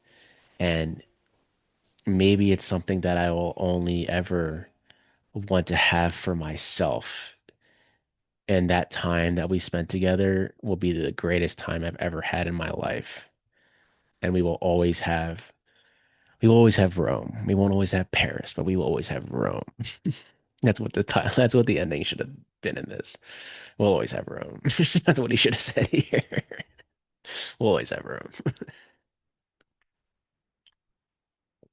But you have, yeah, you have right here, you have that this is the pain that they're both about to endure is and they don't she doesn't want to go back. He doesn't want her to go back. But they know that this will never last. They know that she has to go back. But they will always have this love for each other that will always be there.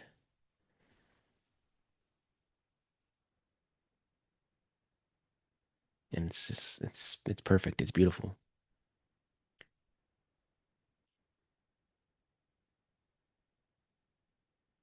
And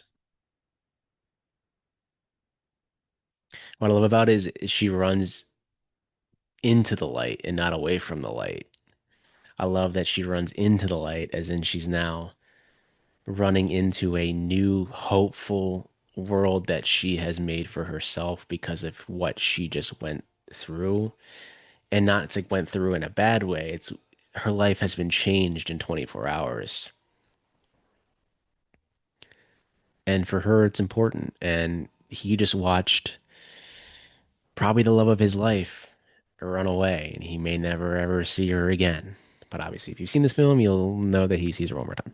But but now when she comes back, look at her in the frame. She's now above them, wearing black. She is now going to be very direct in who she is now as a person. She is a lot more stoic. She is not childish in their eyes. She's telling them exactly what she wants, and she is commanding them. They work for her. In the beginning, it seemed like she worked for them. But now she is saying, I work for me. You listen to me. And what does Wyler do? He shoots her alone in the frame, away from them, as she's delivering these lines. And she even says, were I not completely aware of my duty for my family and my country, I would not have come back tonight, or indeed ever again. Meaning, like, you're lucky I even showed up back here, but I know who I am and what I represent, and I need to be that person. But moving forward from now on, I am going to be a completely different person. I'm going to be someone that is in control over what I do and you will all listen to me now. And I think this is essentially a coming of age film. She's coming of age in who she is in royalty. She doesn't want milk and cookies anymore. Like I'm not a child. I don't want milk and cookies. Like I don't need to be put to bed with milk and cookies. And now she tells her I think it's called a lady in waiting. It's like her I guess her because it's kind of like a assistant in a way, lady in waiting. I could be completely wrong there, but she basically saying like, I don't need your help to go to bed now. Like I'm good. You can leave now. And that's what I love about it is throughout this entire journey with her, she has shown that she can be the person that she wants to be. And she was for that brief moment of 24 hours. And that 24 hours changed her entire life.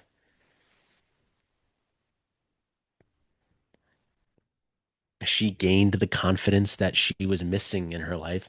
And even Gregory Peck's character maybe gained the confidence of what was missing in his life. And now he seems like it's not that he didn't lose the story, he lost the connection that maybe he was always seeking in his life.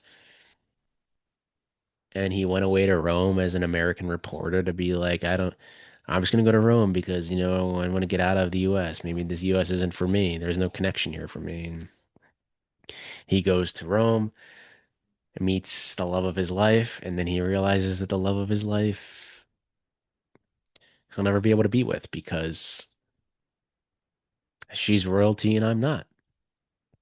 I'm just a lonely reporter. I think it just also shows that love knows no bounds. You can love someone that is not of the same class system as you. You can love someone just because of who they are and who they want to be, and that's important. This is an important story. They're both being who they want to be.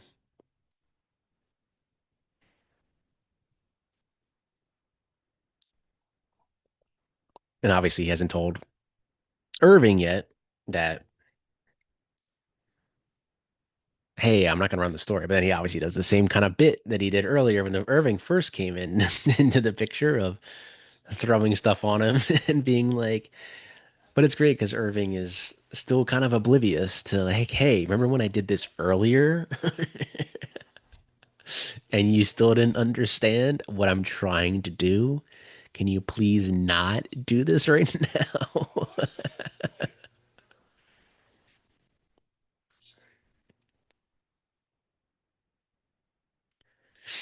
So now he's like, yeah, keep quiet. I don't want to know what happened here. I want to preserve this story.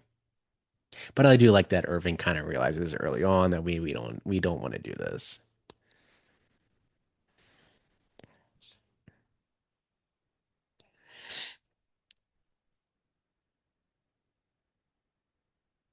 But yeah, it's like I think to me too, the story of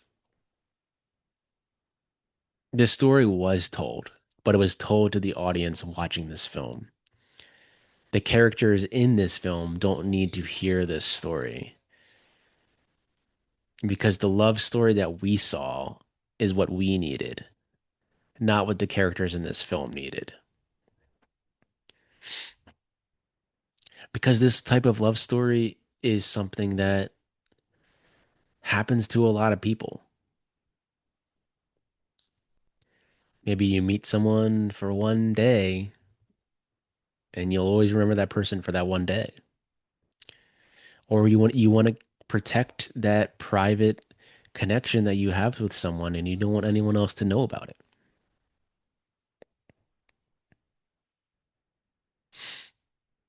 You're protecting the love that you found and you'll always protect it.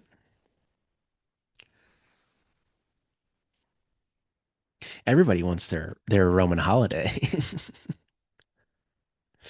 I want to go to Rome.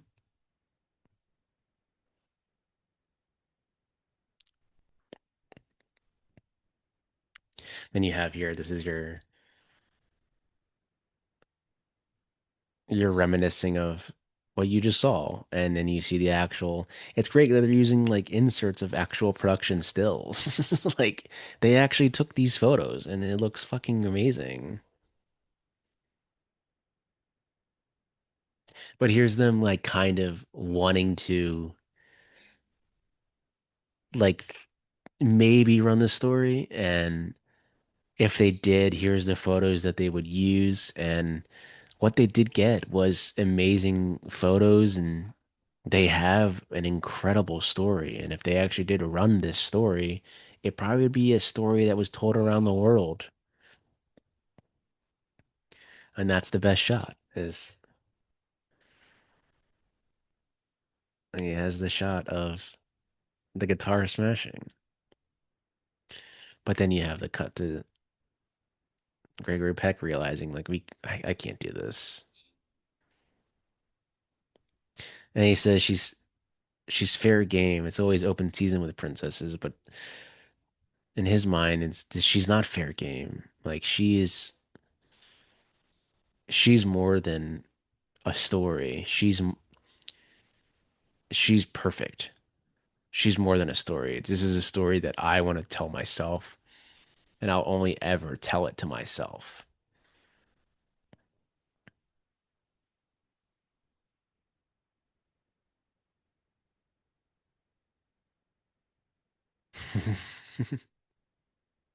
I love the little nod of showing his pants again. Like damn you. And now we've reached the end of the film. I thank you for sticking around with me for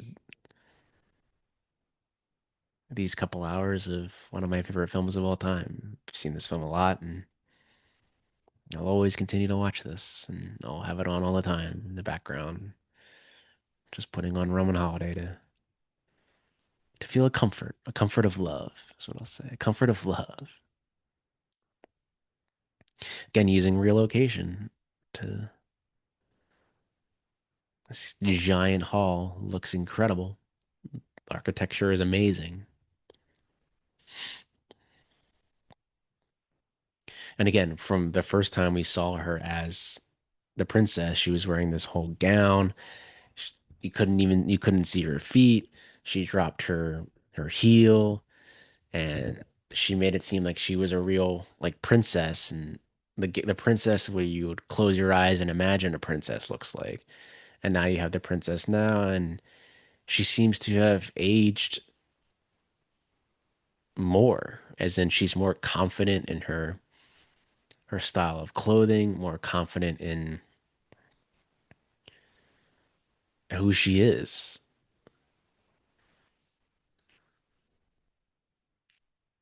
And you have everyone around her wearing black while she's wearing white. She's going to stand out in the frame. And then you have her obviously make the eye contact with Gregory Peck here.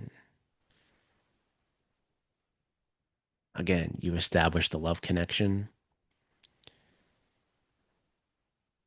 with just visual, with with talking with your eyes, is what they would say, talking with your eyes. Both of them are talking with their eyes. She wants to get up and run to him, but she knows that she cannot get up and run to him. It's like you're reaching for that person in front of you that you want, but all you can do is just look at each other.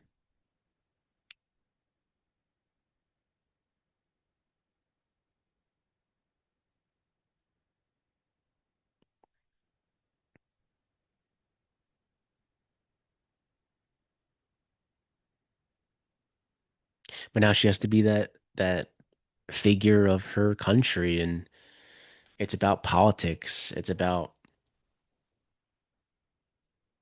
what they tell her to say. But in this scene, she does say what they want her to say, but she goes off script because again, she is a different person.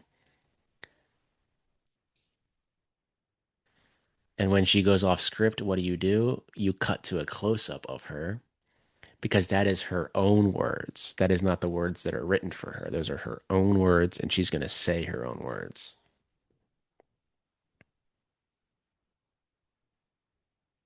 And again, you have the close ups of both her and Gregory Peck when obviously they're not speaking to the room, they're speaking to each other. They're speaking I love you to each other. And they don't want to look away from each other.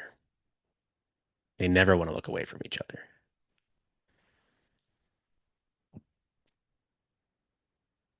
It was the greatest moment of their lives.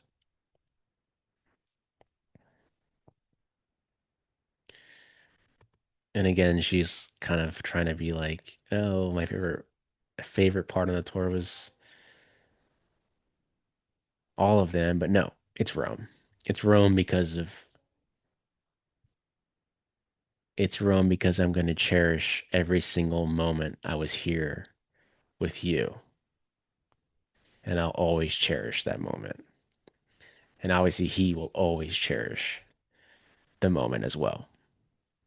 It's the most important moment for them was their time in Rome together. I hope I'm not saying, I hope I'm not repeating the same thing over and over again. But if I am, then whatever. I love this movie and it's incredible. I love that shot of her below, of him. Essentially, he's taking that photo. And then she realizes, like, oh, wait, like they've been taking photos of me the whole time. They've known who I am the whole time. And again, she wants to go down and see them, like meet the press. And they're like, oh, we'll go down with you. And no, you will not. But she doesn't say that. She just looks to the side, and, like, I'll go down myself. Again, way more confidence than the beginning, where it seemed like she was being told what to do. And now she will tell them what to do. She isn't afraid to go down there and meet people. She isn't afraid to be who her parents and her country want her to be. But she's also going to be herself while doing that.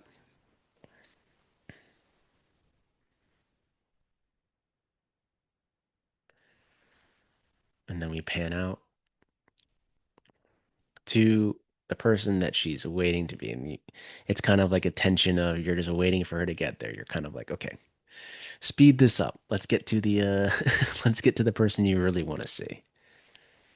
But again, you obviously you can't go right to him. And it's great that you leave him for almost the end. And when she reaches them,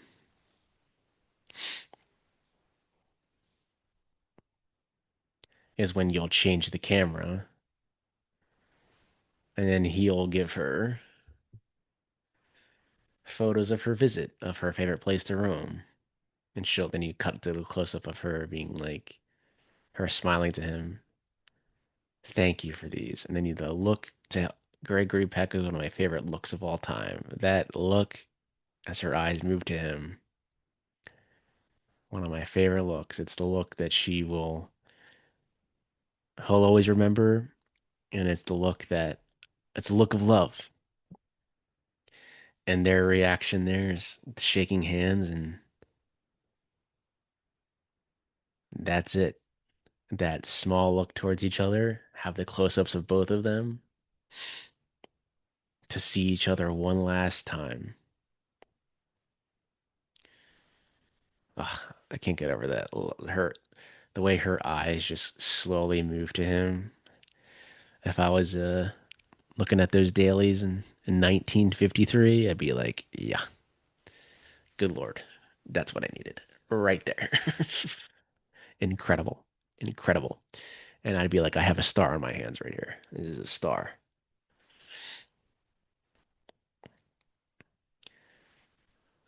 I have a little turns around, a little teardrop. It's the happiest she's ever been in her life. As she looks at Gregory Peck to essentially say, thank you. And I'll always cherish and love everything we did. And I love you. Yeah, she turns away, and that is the last time they will ever see each other. And you have the tears in his eyes because he knows it's the last time we'll ever see each other. And he's so in love with her too.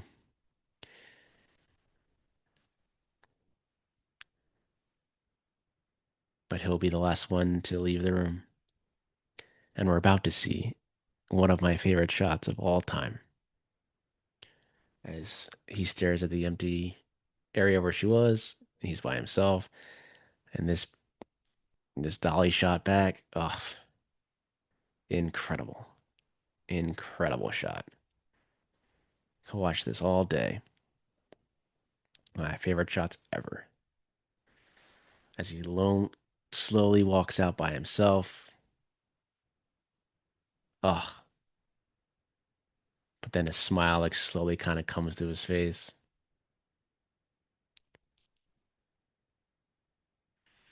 Oh, incredible. Beautiful. That's all you need. Beautiful. Because once he leaves this room, it's the end of it. As he looks back one last time. But just how silent it was as he walked. Oh, the framing. Oh, he doesn't want to leave, but he knows he has to. As he slowly smirks as he walks away. And we end one of my favorite films of all time, in my top 10 of all time. And I want to thank you for listening to this once again. And I hope to catch you next time on the next Classic Cinema series. And hope you all take care and go watch some more Classic Cinema as well.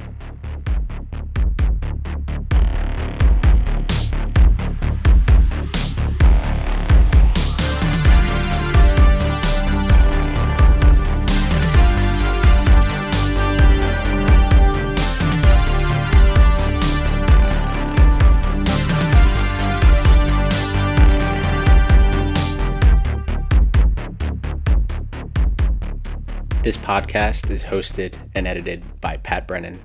That's me. with intro and closing music by Patrick Baxter.